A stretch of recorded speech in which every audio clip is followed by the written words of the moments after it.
하나님의 부르심을 받고 교회의 선택에 의하여 장로 되신 우리 장로님 여러분들 안녕하십니까? 장로 강의를 맡은 정용환 목사 인사드립니다. 오늘 첫 시간 강의를 하기 전에 어떤 장로님 이야기를 먼저 하나 하겠습니다. 제가 목회 콜링을 받고 정말 목회가 무엇인지 아무것도 모르고 부임을 했습니다. 3월 첫째 안식일 설교가 끝나고 나니까 저희 교회 장로님이 광고하시기를 오후에 직원회가 있다는 것입니다. 전도사지만은 담임 목사니까 당연히 직원회 참석해야 합니다. 제가 직원에 들어가 앉아 있었습니다. 장로님이 사회를 보시고 예배를 인도하시고 기도하시고 난 뒤에 직원 전명을 쭉 다 하셨습니다.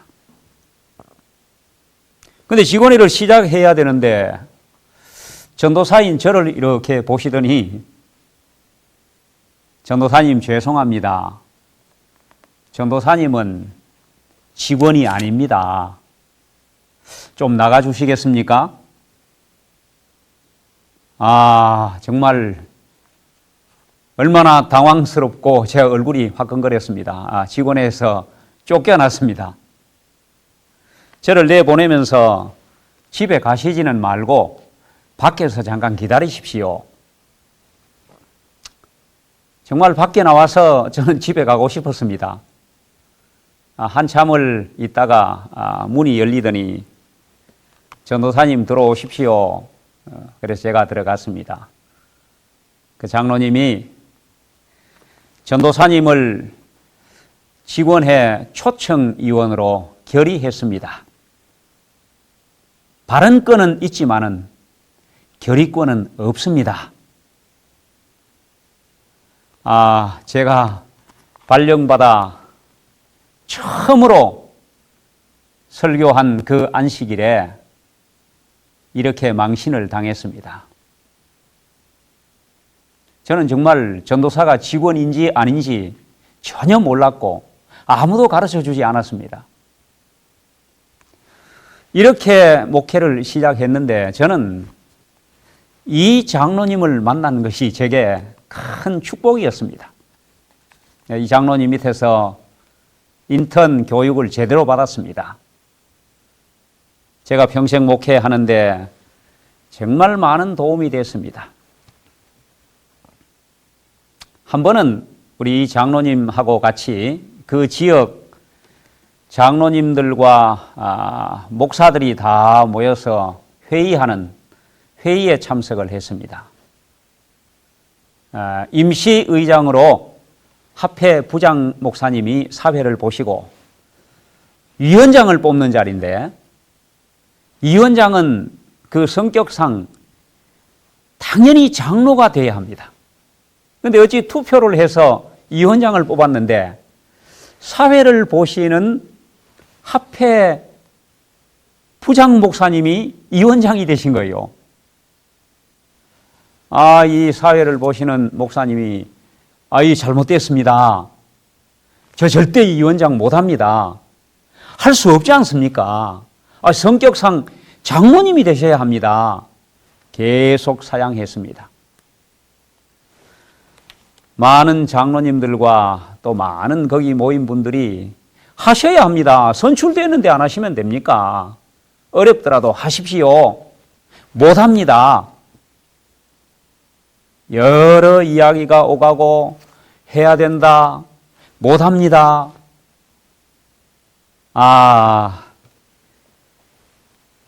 도무지 해결이 안 되는 것입니다. 한 2시간, 3시간 당시에 통행금지가 있던 시절이라 통행금지 시간은 가까워오고 회의는 아무것도 못하고 위원장 선출하다가 회의가 끝나게 생긴 것입니다. 옆에 계신 어떤 장로님이 저희 교회 그 수석 장로님에게 이렇게 말씀하셨습니다. 장로님, 뭐 한 말씀 하십시오. 이럴 때는 어떻게 해야 합니까? 아무 말씀도 안 하시고 그 긴 시간을 침묵하시던 저희 교회 수석 장로님이 입을 떼고 이렇게 말씀하셨습니다. 회의법을 말씀하셨어요. 회의법에 하고 쭉 설명을 하셨습니다. 아무도 의의를 달지 않았습니다. 바로 끝났습니다. 그리고 그 목사님이, 합회 부장 목사님이 일단 위원장으로 수락을 하시고 회의를 진행하고 정말로 할 수 없으면 빠른 시일 내에 위원장으로서 그 회의를 다시 소집해서 정식으로 사표를 내고 위원장을 다시 뽑으면 된다는 말씀을 해 주신 겁니다. 저는 그 모습을 보면서 정말 법이라는 것이 이렇게 필요하고 이렇게 중요하구나. 또 한 번은 제가 그 교회 목회하는 동안에 저희 교회 한 집사님과 또 어떤 교회 다른 교인과 갈등 문제가 생겼습니다. 갈등이 있고 또 교회에 어떤 조금 불만을 가질 수밖에 없는 일이 있어서 이 집사님이 11조를 다른 교회에다가 보내신 거예요. 그때 전도사인 저는 아무것도 모릅니다. 어떻게 해야 될지. 근데 이 장로님께서 그 집사님을 불러서 잘 상담을 하시고 그리고 11조를 갖다 낸 교회 목사님에게 전화를 걸었습니다. 그리고 이렇게 말씀하셨습니다. 교회 요람에 보면 11조는 자기가 다니는 교적이 있는 교회에 내야 합니다. 저희 교회 교인인 우리 집사님이 그 교회에 11조 내신 것은 잘못 내신 것이니 돌려주시면 감사하겠습니다. 제가 그 옆에 있으면서 꼭 이렇게까지 해야 되나? 그 교회에 드리든지 우리 교회에 드리든지 다 하나님께 드리는 것인데 그냥 놔두면 좋겠다 이런 생각을 했습니다. 그 교회 목사님이 바로 그 11조를 송금해 주셨습니다. 그리고 난 뒤에 제가 교회 요람 180쪽에 보니 11금을 어떻게 드릴 것인가 이런 제목으로 이렇게 기록되어 있었습니다.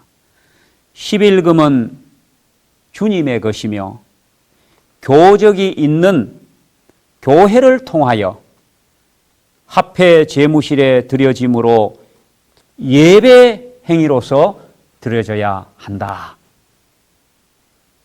저는 교회 요람 물론 공부도 안 했고 또 이런 때에 어떻게 처리해야 될지도 전혀 몰랐습니다. 저는 이 장로님이 마치 저를 아들처럼 자주 집에 불러놓고 혹 제가 교회에서 뭘 실수하거나 제대로 잘 하지 못하는 것이 있으면 잘 가르쳐 주셨습니다. 정말 제가 평생 잊을 수 없는 장로님이셨습니다. 제가 목회를 하면서 정말 이런 장로님 만나는 목사는 정말 복받은 것이다. 이런 장로님이 교회마다 한 분씩만 계시면 얼마나 좋을까 이런 생각을 해봤습니다. 아마 이런 장로님들이 여기저기 이 교회 저 교회에 많이 계신 줄 압니다. 그러나 우리 장로님들은 정말 교회 법 요람, 장로 요람, 그리고 교회를 운영하는 데 필요되는 모든 원칙들, 직원회 할 때는 직원의 의사진행법, 또 예배를 드릴 때는 이 교회 예배가 정말로 올바르게 잘 드려지고 있는지 그 예배학에 근거한 예배의 전반적인 것을 아셔야 합니다. 교회에서 장로는 목사보다가 훨씬 중요하다고 생각합니다. 제 경험에서 교회의 모든 문제의 중심에 장로님이 계실 뿐만 아니라 그 교회의 발전과 그 교회의 분위기와 그 교회의 영적 수준이 다 장로님에게 달려 있습니다. 어떤 데 목사와 갈등을 빚는 주인공들도 다 거의 대부분이 장로님들입니다.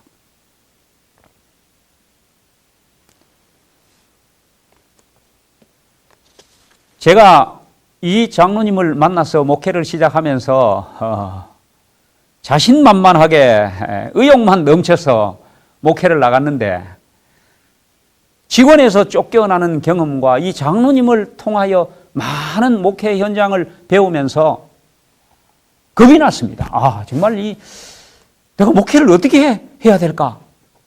얼마나 조심스럽고 아예 그냥 제가 꼬리를 내리고 교회에 답답하고 잘 모르겠는 것, 어려운 일 생기면 무조건 장로님에게 달려갔습니다. 장로님, 이럴 때는 어떻게 하면 됩니까? 제가 목회하던 교회에 당시에 이설이 교회에 들어와서 정말 교회가 어려웠습니다. 그럴 때에 이런 장로님이 계셔서 정말 교회를, 그 힘든 교회를 얼마나 잘 붙들어 주셨는지 참 너무도 든든했습니다. 그 이후에 저는 목회를 하면서 많은 것들을 장로님들을 통하여 배우게 된 것입니다.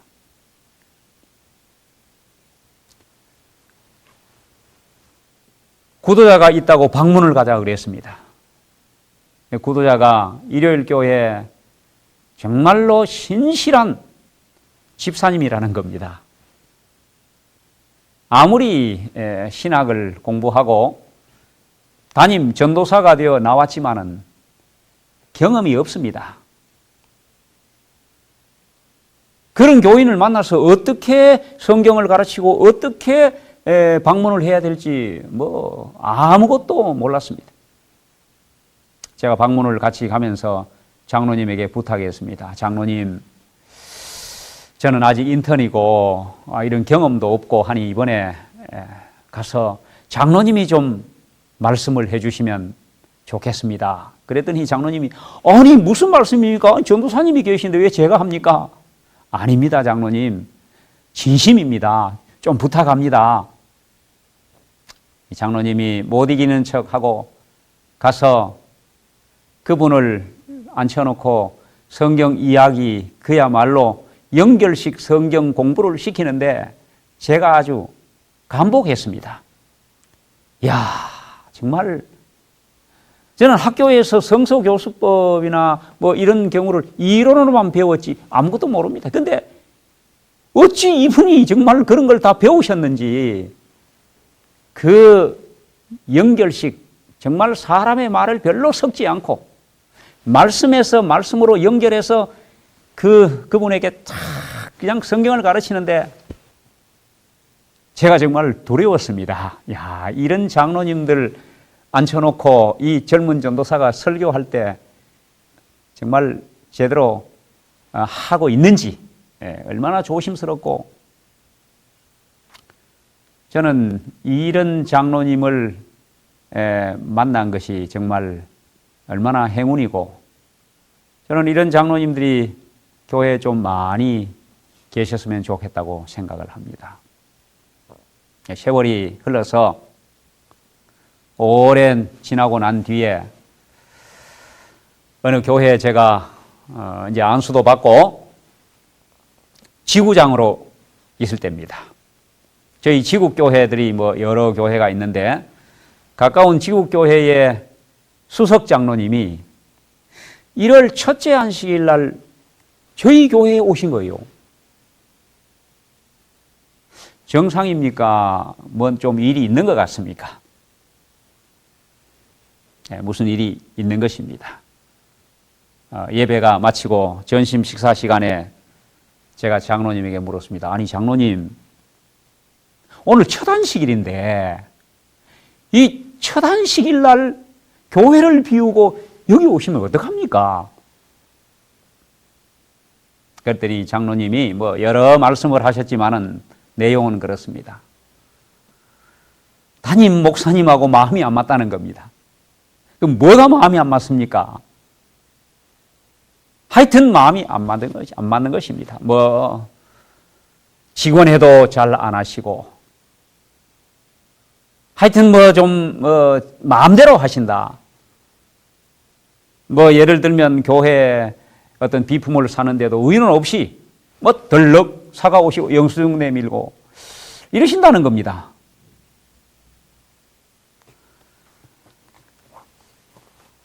자, 이럴 때 우리 장로님들 어떻게 하셔야 되겠습니까? 사실 그건 말고도 담임 목회자와의 관계에서 장로님들이 정말로 어떻게 해야 할지 모르는 그런 일들이 들어 있습니다. 이 장로님은 아예 피한 것입니다. 그리고 저에게 말씀하시기를 그 목사님 가실 때까지는 저는 이 교회에 나올랍니다. 제가 그 장로님에게 이렇게 말씀드렸습니다. 장로님, 그 목사님이 가시면 어디로 가십니까? 장로교회로 가십니까? 천주교회로 가십니까? 그 목사님이 가셔도 제7일 안식일 예수 재림교회로 인사이동되어 가십니다. 그럼 그 교회는 어떻게 하십니까? 그럼 그 교회의 장로님들도 장로님처럼 이렇게 다른 교회에 다녀야 되겠습니까? 그러니 장로님 돌아가셔서 목사님이 동생 같고 아주 젊은 목사지 않습니까? 동생 같고 어찌 보면 또 뭐 아들 같기도 하고 또 학교에서 배웠지만은 정말 잘 모릅니다. 소통하시고 대화하시고 어떤 거는 좀 가르쳐 주시고 그렇게 하셔야 합니다.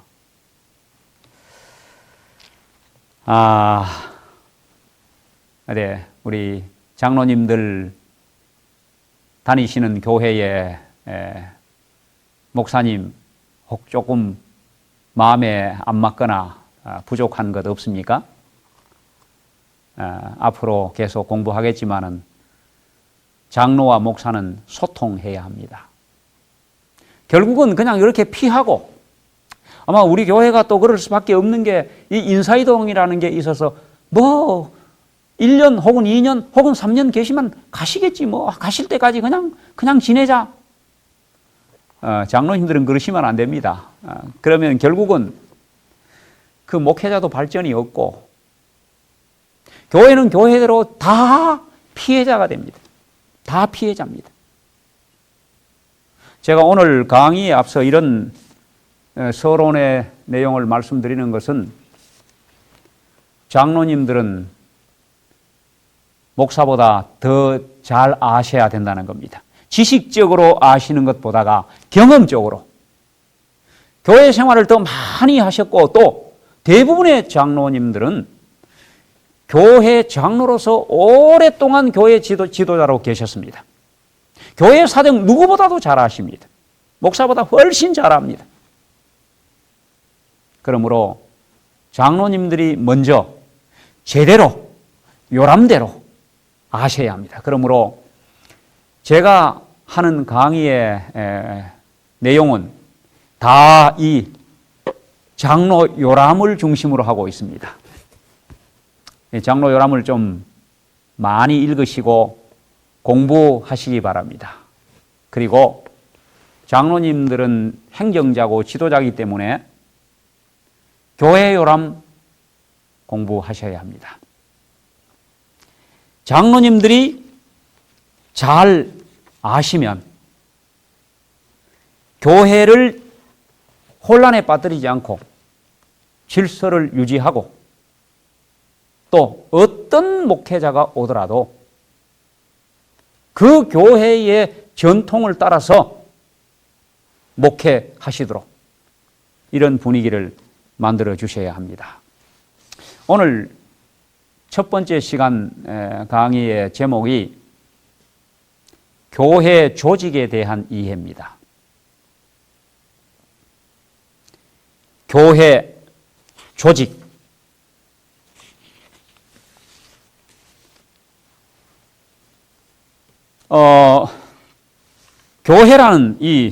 교회라는 말의 의미는 다 잘 알고 계시죠. 교회. 불러내심을 받은 자. 애굽에 종살이하고 있는 이스라엘 백성들을 하나님이 모세를 통하여 불러냈습니다.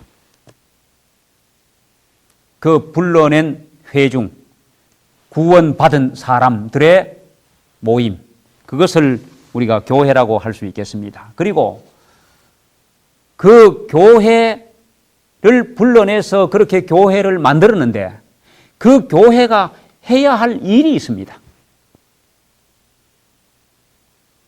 그 교회가 마땅히 해야 할 그 일, 그 목적을 달성하기 위하여 교회를 조직하는 것입니다. 그 조직 속에 저는 목사로 부름을 받았고 여러분들은 장로로 또다시 부르심을 받은 것입니다. 장로가 된 것, 장로로 부르심을 받은 것은 한 가지 목적입니다. 하나님이 이 땅에 교회를 세우신 목적을 달성하기 위한 것입니다. 교회의 목적은 영혼을 구원하는 것입니다. 예수님께서 마태복음 28장 19절과 20절에 이걸 우리는 제자들에게 주신 지상명령, 이 세상 땅끝까지 예수님의 제자들에게 주신 지상명령입니다. 우리가 잘 아는 말씀입니다. 그러므로 너희는 가서 모든 족속으로 제자를 삼아 아버지와 아들과 성령의 이름으로 침례를 주고 내가 너희에게 분부한 모든 것을 가르쳐 지키게 하라. 사도행전에 다시 한번 1장 8절에 오직 성령이 너희에게 임하시면 너희가 권능을 받고 예루살렘과 온 유대와 사마리아와 땅끝까지 이르러 내 증인이 되라. 이 명령을 쫓아서 제자들이 마음을 같이하여 기도에 전혀 힘쓸 때에 하늘로부터 성령이 임했습니다. 오직 성령이 너희에게 임하시면 너희가 권능을 받고 그 다음에 예루살렘과 온 유대와 사마리아와 땅끝까지 이르러 증인의 역할을 하는 것입니다. 이렇게 해서 하나님의 복음이 이방인들에게로 온 세계로 전해지기 시작했습니다. 이 사도들의 교회를 세우고 또 전도해 나가는 그 모든 행적을 우리는 사도행적, 사도들의 행적, 그 사도들의 행적을 잘 기록해 놓은 사도행적이라는 책, 사도행적 책을 딱 펴면 제1장 제목이 교회에 대한 하나님의 목적 이렇게 나옵니다. 교회에 대한 하나님의 목적, 그리고 제일 첫 번째 줄부터 이렇게 기록되어 있습니다. 교회는 사람을 구원하기 위해 하나님께서 세우신 기관이다. 교회는 봉사를 위하여 조직되었으므로 그 사명은 온 세상에 복음을 전하는 것이다. 교회가 이 땅에 세워진 목적, 이것은 다시 말해서 내가 장로가 된 목적. 교회 장로가 뭘 해야 되는가? 장로가 교회의 지도자로서 이 교회를 잘 효율적으로 지도하고 하나님의 말씀에 따라 이 교회가 이루어야 할 목적이 뭐냐? 사람을 구원하는 것입니다. 영혼을 구원하는 것이 이 땅에 교회를 세우신 하나님의 목적이라고 말씀하고 있습니다. 우리가 연말에 교회 조직하지 않습니까? 직원을 선출하고 장로를 선출하고 집사를 선출하고 그리고 사업계획을 세웁니다. 각 부 사업계획을 세우고 그 사업계획을 실천하는 데 드는 비용, 성도들이 내는 헌금을 가지고 교회가 1년 동안 돈을 많이 씁니다. 뿐만 아니라 많은 성도들이 시간을 헌신하고 재능을 헌신하고 이 모든 목적이 뭡니까? 네, 교회가 하는 모든 목적, 각 부서의 모든 사업의 목적은 영혼을 구원하는 것입니다. 옛말에 밤새도록 울고 아침에 누가 죽었느냐고 묻는다고 하는 말이 있듯이 자칫하면 교회가 정말로 세워진 목적과 교회를 조직한 목적과 우리가 직분을 받아 봉사하는 목적을 잊어버리고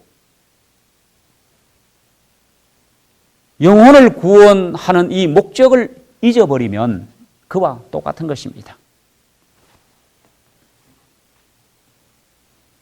바로 이 목적을 잘 수행하고 목적을 달성하기 위하여 교회에는 법이 있고 그 법에 따라 교회를 조직하는 것입니다.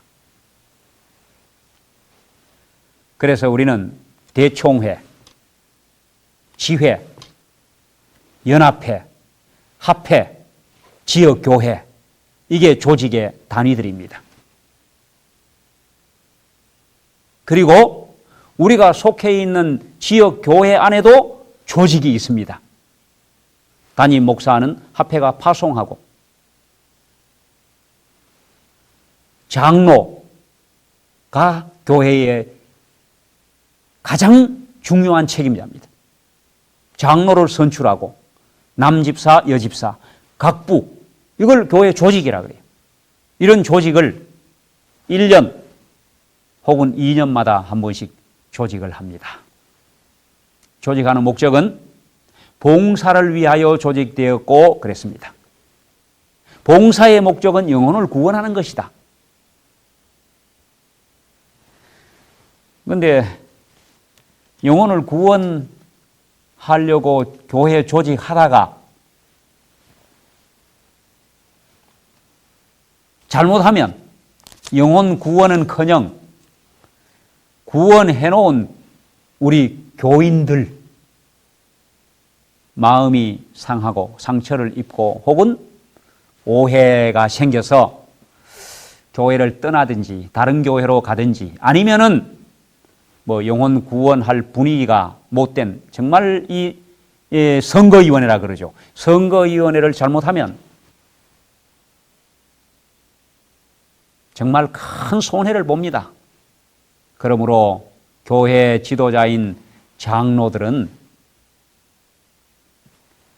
교회 조직, 교회가 무엇인지를 잘 이해하고 잊어버리면 안 됩니다. 또 이 교회 조직에 대한 이 우리 행정 구조를 잘 이해하고 법대로 오해가 생기지 않도록 사고가 터지지 않도록 정말 조직하는 일에 잘 해야 하는 것입니다. 교회 조직의 4가지 유형 요람에 나와 있고 우리 잘 알지만은 첫째는 교황제. 교황이 최고의 권위를 가지는 것입니다. 천주교회가 이 제도를 택하고 있습니다. 감독제. 감리교회가 이걸 한다고 그럽니다. 교회 감독이 최종 권위를 가지고 있습니다. 회중제. 이걸 보통 우리가 장로교회 모든 권위가 회중에게 있다. 이렇게. 그리고 대의제가 있습니다. 이것이 우리 제7일 안식일 예수 재림교회가 가지는 교회의 조직입니다. 대의제, 우리 교회 요람에 대의제에 대하여 잘 설명되어 있고 교회 증언에 이 말씀이 나와 있습니다. 우리가 이 대의제를 선택한 것은 성서적인 것입니다. 그리고 이 대의제를 선택하게 된 배경을 우리가 좀 알아야 합니다. 그것은 교회의 질서와 연합을 위한 것입니다. 그런데 우리가 이걸 이해를 잘 못하면 회의를 하다가 아니면 교회에 어떤 일을 하다가 어떤 문제를 결정하다가 연합이 깨지는 일이 생깁니다. 그런데 그 연합이 깨지는 중심에 침례받은 초신자들이 있는 게 아닙니다. 거의 대부분 다 집사 장로급 교회의 재직들이 거기에 있는 것입니다. 그러므로 우리 교회의 모든 재직들은 우리 교회 조직의 유형 대의제에 대한 이해가 확실해야 합니다. 자, 대의제라는 말은 쉽게 저희 교회에서 합회 총회를 하면 교인들이 다 가는 것이 아니고 교회 대표를 뽑아서 보냅니다. 그 대표가 곧 우리 교회 대표입니다. 그 대표에게 총회를 잘하고 오라고 모든 권한을 위임해 주는 겁니다. 그러면 그 대표가 가서 총회에 가서 표를 행사합니다. 대표로 가신 분들이 다 모여가지고 또 합회장을 뽑고 하는 이 지도자를 뽑는 게 아니라 그분들도 역시 가셔가지고 조직위원을 선출하고 조직위원이 또 선거위원을 선출하고 선거위원이 지도자를 뽑습니다. 다시 말해서 총회 대표자들이 조직위원에게 선거위원 뽑을 모든 권한을 위임해주고 그 위임을 받은 조직위원이 선거위원을 다 뽑아서 선거위원에게 지도자를 뽑을 모든 권한을 위임해 주는 것입니다. 왜 이렇게 하는지 아십니까? 자, 이제 이 이야기를 좀 마저 마치면 이렇게 해서 합회 행정위원회가 구성됩니다. 합회장님과 임부장들을 다 선출하고 또 행정위원을 선출합니다. 이게 우리 합회의 대표자들입니다. 다시 말해서 이 합회의 모든 사업과 사업계획과 모든 지도와 모든 것을 그 사람들에게 대신 위임해 준 것입니다. 연합회가 또 합회 대표들을 다 뽑아서 연합회 총회에 갑니다. 똑같습니다. 연합회에서 또 대총회. 그래서 대총회장을 선출이 그냥 저 멀리서 그냥 그 모이신 분들이 그냥 알아서 뽑은 게 아니고 저희 교회 제도는 우리가 뽑은 것입니다. 우리 교회에서 다 총회에서 대표를 보내고 그 대표들이 합회를 구성하고 합회가 연합회, 연합회가 지회, 대총회 이렇게 다 하기 때문에 그래서 이 대의제는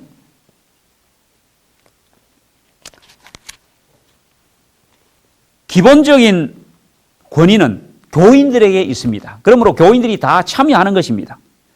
그러나 교리의 발전, 교회, 세계교회의 사업계획, 조정, 이런 책임은 우리 모든 회중이, 교인들이 위임한 총회를 대표하는 선거인 그룹에 의해서 선택되어진 사람들에게 위임해서 대신하도록 하는 그 제도가 대의제입니다. 그 대의제라는 말은 모든 교인들이 다 참여하지만은 참여하여 선출한 그 지도자들에게 사업의 모든 교리의 발전이나 세계 사업의 계획이나 모든 것을 다 위임해 놓은 겁니다. 뭔 의미가 있는가? 그러므로 이렇게 이런 과정을 거쳐서 선출하여 위임했기 때문에 우리는 대총회와 지회와 연합회와 합회에 협조해야 되고 순종해야 되는 것입니다. 그러므로 교회의 이 제일 말초신경과 같은 이 교회에서의 지도자인 장로들이 이걸 정말로 잘 하셔야 합니다.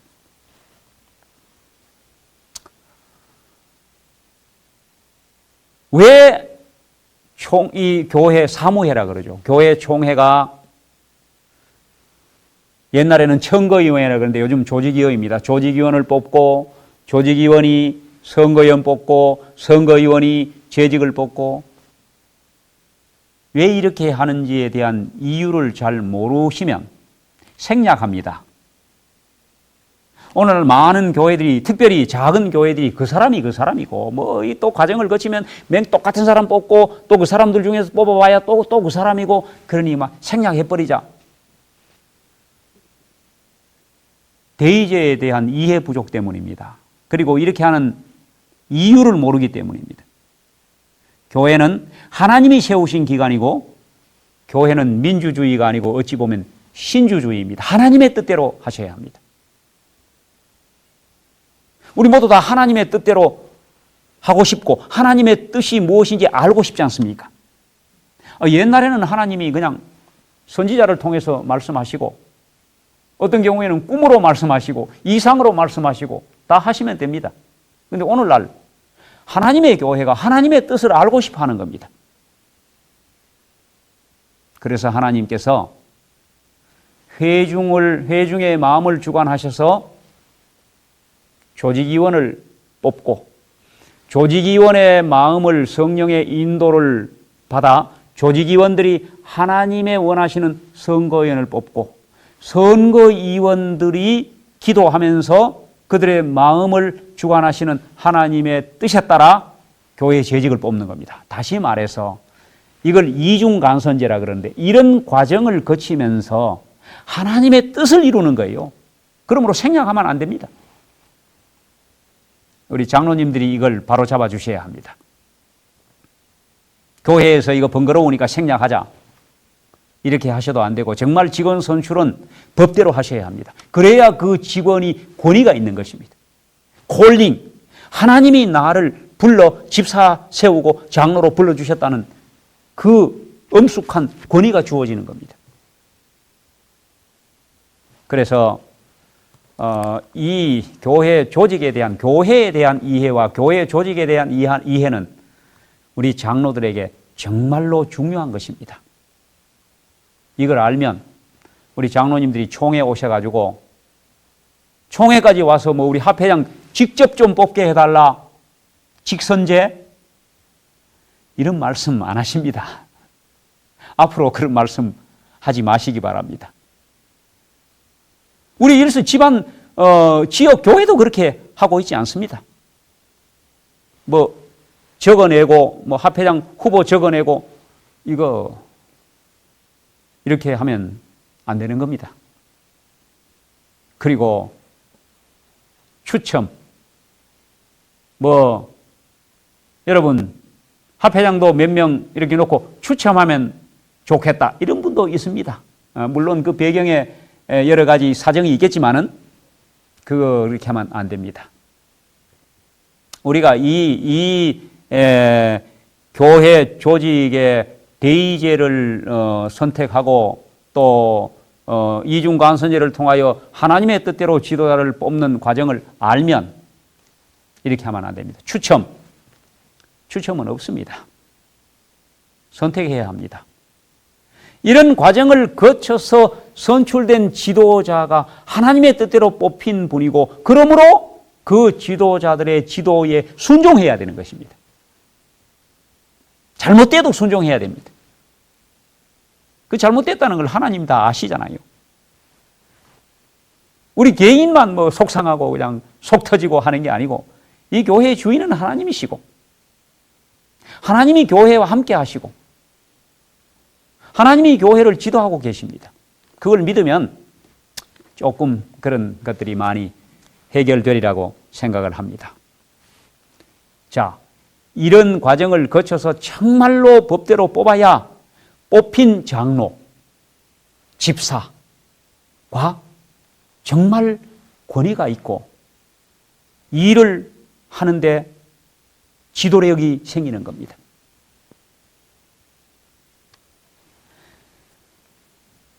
이런 직원들이 모여서 하는 모든 교회의 결정은 곧 하나님의 뜻입니다.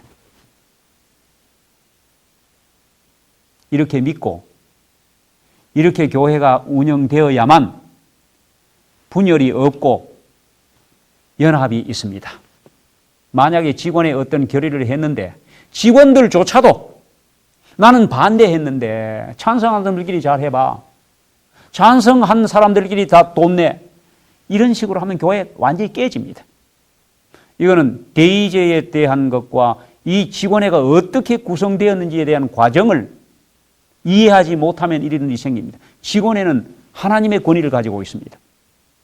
절대 순종해야 합니다. 의사진행법 하면서 제가 조금 더 말씀을 드리겠습니다. 결정이 되고 나면 반대하던 사람도 하나님의 뜻으로 받아들이는 것입니다. 이것을 직원들이 결정하지만은 직원들이 민주적으로 자기 의사를 밝혀서 가부해서 결정하지만은 결정이 되고 나면 하나님의 뜻이다. 이걸 민주식의 신주 정치라고 합니다. 우리 직원회 할 때 기도하고 하잖아요. 하나님의 인도를 받아 하나님의 뜻대로 결정되도록 해달라고. 그래 놓고 결정되고 나면 나 그거 인정 못한다. 이렇게 하면 안 된다는 것입니다.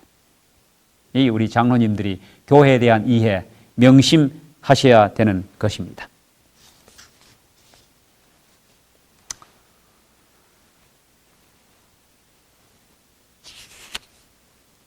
교회 조직에 대한 이해는 우리 장로님들에게 필수적인 것입니다. 왜냐하면 장로가 교회의 중심에 있고 교회 전반적으로 지도하는 지도자들이기 때문입니다.